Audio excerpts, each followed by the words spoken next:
जैसा अभी मनवीर चौहान जी ने बताया कि भारतीय जनता पार्टी के राष्ट्रीय नेतृत्व ने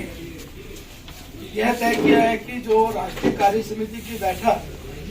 16 और 17 तारीख को नई दिल्ली में हुई है, उस बैठक में सामान्यतः विभिन्न विषयों पर चर्चा हुई है। उन विषयों से संबंधित ऐसे विषय जो आपके माध्यम से हम जनता के मध्य में रख सके, तो उस विषय पर आज देश के विभिन्न शहरों में इसी प्रकार आप जैसे सशक्त मीडियम के माध्यम से अपना विषय रख रहे हैं। पर्यावरण और प्रकृति के संरक्षण की बात हो, पूरी दुनिया को एक नेतृत्व जैसा प्रदान करने के लिए देश के प्रधानमंत्री ने जो प्रयास किया और उसमें जो दुनिया का समर्थन मिला, वो अपने आप में बहुत ही महत्वपूर्ण और अद्भुत है। मित्रों, भारतीय जनता पार्टी की राष्ट्रीय कार्य समिति में ऐसे सब विषयों को लेकर देश के प्रधानमंत्री नरेंद्र मोदी जी का कोटि कोटि अभिनंदन इस प्रकार से कार्य समिति के सम्मानित सदस्यों ने किया। कुछ विषय हैं जो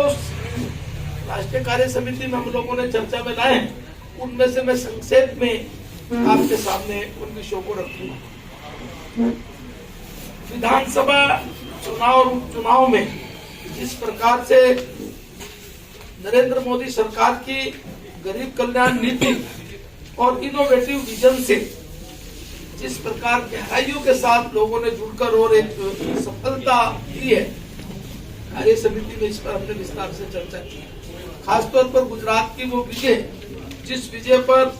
27 वर्षों तक एक राज्य में लगातार रहने वाली सरकार और वहां की जनता का अभी तक का सबसे बड़ा समर्थन अगले 5 साल के लिए मिला हो, जिसमें हमारे प्रमुख विपक्षी दल को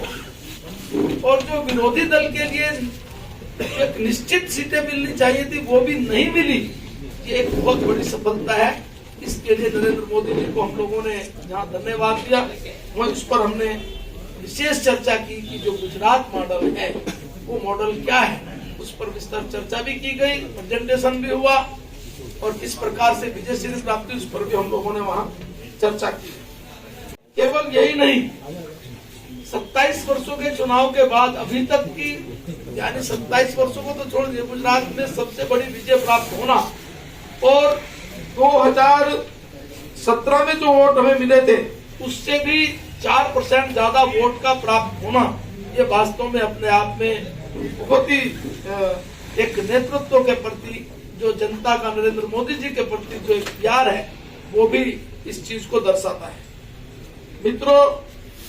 चूंकि आप सब लोग जानते हैं कि मुख्यमंत्री के रूप में और बाद में प्रधानमंत्री के रूप में भी गुजरात में जिस प्रकार से आदरणीय प्रधानमंत्री जी का एक जनता से प्यार मिलता रहा है वो अपने आप में महत्वपूर्ण है। आदरणीय नरेंद्र मोदी जी की जो गुजरात चुनाव प्रचार अभियान है उसमें एक सहभागिता भी प्रमुख रूप से रही। आदरणीय मोदी जी ने वहां 32 रैलियां और 4 रोड शो, और अहमदाबाद में तो आपने देखा होगा 50 किलोमीटर लंबा रोड शो एक ही समय में करके ये सबको संदेश देने का काम भी प्रधानमंत्री ने किया। यही नहीं, गुजरात के चुनाव में जो समर्थन मिला वो हमें हर वर्ग का समर्थन मिला। यानी अगर मैं थोड़े से कुछ आंकड़े रखूं तो जो वहां आरक्षित सीटें 40 थी उसमें से 34 सीटों पर भारतीय जनता पार्टी को विजय श्री मिली थी। आदिवासी इलाकों में हमें 27 में से 23 सीटें मिली। इसी प्रकार से जहां पिछले चुनाव में केवल 8 सीटें मिली थी वहां हमें 23 सीटें मिली। ये भी दर्शाता है कि आदिवासी क्षेत्र में भी हमारी पकड़ इस रूप में बढ़ी है, पार्टी का जनाधार इस रूप में बढ़ा है। मित्रों, ये पहली बार हुआ हो कि भाजपा को किसी राज्य में 86% सीटें, 86% ये सीटें हमें प्राप्त हुई है। और मित्रों, अभी तक भारतीय जनता पार्टी ने मैक्सिमम 50% तक वोट प्राप्त किए थे किसी भी चुनाव में, जो आज 53% हमें मिले, ये भी इस चीज को 53.3 ये भी इस चीज को दर्शाता है। इस प्रकार हुआ, ये पहली बार है कि G20 और साथ साथ में संघाई सहयोग जैसा संगठन, राष्ट्र रक्षा परिषद, तीन बड़े अंतरराष्ट्रीय संगठनों की एक साथ अध्यक्षता मिलना, आप ये समझिए कि कितनी बड़ी बात। एक साथ यानी भारत की जो एक छवि बनी, आज एक अभी बताया गया कि अभी एक विषय को लेकर प्रधानमंत्री जी ने पूरे देश के सभी लोगों से बातचीत करने के लिए बातचीत, एक दिन की सूचना पर, यानी आज तय हुआ 150 के लगभग देश जुड़ना, अब उनके प्रतिनिधि रहना, 2 दिन तक बैठक चलना, ये भारत की उस ताकत को, भारत के स्वाभिमान को, भारत की उस साख को विश्व स्तर पर दर्शाता है। आज भारत दुनिया की 5वीं सबसे बड़ी अर्थव्यवस्था है और आने वाले समय में और रूप से हम आगे बढ़ेंगे, इस पर भी विस्तृत रूप से हम लोगों ने चर्चा की है। सुप्रीम कोर्ट तक उसमें जो सफलता मिली, इस पर भी प्रधानमंत्री के प्रति हम लोगों ने आभार व्यक्त किया है, उनको शुभकामनाएं दी हैं। 30 साल से जिस प्रकार नरेंद्र मोदी जी को लेकर उनकी छवि को खराब करना, उनको बदनाम करना, मुख्यमंत्री के रूप में, बाद में प्रधानमंत्री जी के रूप में, और आखिर में सुप्रीम कोर्ट ने जिस प्रकार से टिप्पणी की, कहा कि जानबूझकर इस विषय को इस प्रकार आगे तक ले जाना, तो ये वास्तव में लोकतांत्रिक व्यवस्था की सबसे बड़ी विजय है। और प्रधानमंत्री के प्रति हम सब लोगों ने कहा कि जो 20 वर्षों तक एक नकारात्मक छवि बनाने का प्रयास किया, ये भी हम लोगों ने इस पर विस्तृत रूप से चर्चा की। एक प्रमुख बिंदु हमने मन की बात राष्ट्रीय कार्य समिति में की। मन की बात में बिना कोई राजनीति नहीं, कोई किसी प्रकार का एजेंडा नहीं, केवल जनता के बीच में सामाजिक सरोकारों को लेकर, अच्छे कार्यों को लेकर लोगों से बातचीत करना। प्रधानमंत्री ने अपने मन की बात का जिस प्रकार से कार्यक्रम किया, उस पर केवल चर्चा ही नहीं की गई, अपितु आने वाले समय में जब 100वां संस्करण होगा, ये होगा अप्रैल में 2023, उसमें एक सख्त रूप से, यानी समाज के हर वर्ग तक और संगठनात्मक रूप से भारतीय जनता पार्टी को हर बूथ तक इस प्रकार के इस कार्यक्रम को जनता के बीच में ले जाना, जनता को इस प्रकार के कार्यक्रम में सहभागिता कराना, ये भी हम लोगों ने लक्ष्य इस रूप में रखा है। आपको मालूम ही होगा, प्रधानमंत्री के प्रति आभार व्यक्त हमने ही नहीं किया, अपितु कोई हमारे जो अन्य लोग भी हैं सामाजिक रूप से, उन्होंने भी किया। जिस प्रकार से वीर बाल दिवस एक नया रूप से आदरणीय प्रधानमंत्री जी ने कहा, 9 जनवरी 2022 को तो 10वीं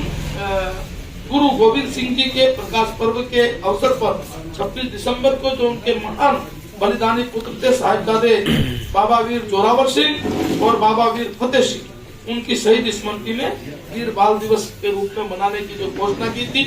पूरे पंजाब ही नहीं पूरे देश में उसको जिस प्रकार से सराहा गया और प्रधानमंत्री जी की बुरी बुरी प्रशंसा हुई, ये इस पर भी हम लोगों ने राष्ट्रीय कार्य समिति में विस्तृत चर्चा की। विश्व पटल पर भारत की साख, राष्ट्रीय कार्य समिति में हमने संगठनों के द्वारा एक अच्छा कार्य किया गया, इसके लिए वहाँ के माननीय प्रदेश अध्यक्ष और वहाँ के मुख्यमंत्री साथ साथ आदरणीय राष्ट्रीय अध्यक्ष का भी अभिनंदन इस रूप में कार्य समिति में किया गया। साथ साथ कार्य समिति में हम लोगों ने आगामी जो चुनाव आने वाले हैं उनके विजय का एक संकल्प इस प्रकार भी हमने रखा है। जो इस साल में 9 राज्यों में चुनाव होने वाले हैं, इसमें त्रिपुरा है, मेघालय है, नागालैंड है, कर्नाटक है, मिजोरम है, तेलंगाना है, मध्य प्रदेश है, राजस्थान है, छत्तीसगढ़। इन विषयों पर भी हम लोगों ने विस्तृत रूप से चर्चा की और विजय के उस संकल्प को हम लोगों ने दोहराया है कि सभी चुनाव हमें बड़े मार्जिन के साथ जीतने हैं। क्योंकि वहां हम लोगों ने राजस्थान और छत्तीसगढ़ की कांग्रेस सरकार, तेलंगाना की सरकार के में जो एक वहां वातावरण बना है, जो एक भय का वातावरण है, तो एक वहां के लोगों के लिए जो अंतिम छोर पर बैठे हुए व्यक्ति की नरेंद्र मोदी सरकार की योजनाएं हैं, उन योजनाओं को ठीक से लागू ना करना,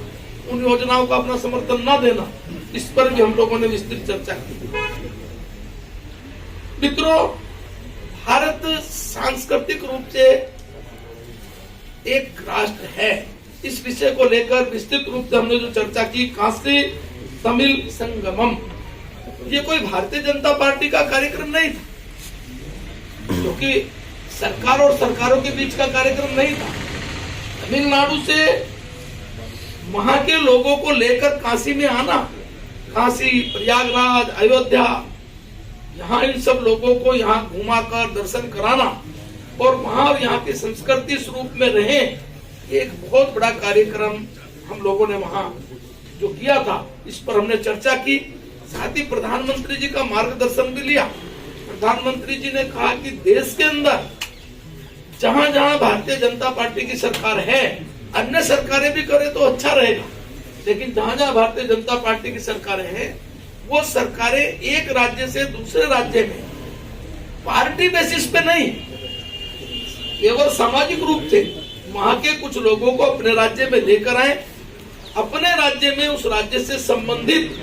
वहां का जो एक झुकाव है आपस में, वो इस प्रकार का एक दोनों राज्यों में संबंध स्थापित हो, इस प्रकार का भविष्य में कार्यक्रम किया जाए, ऐसा आदरणीय प्रधानमंत्री जी ने वहां इस प्रकार से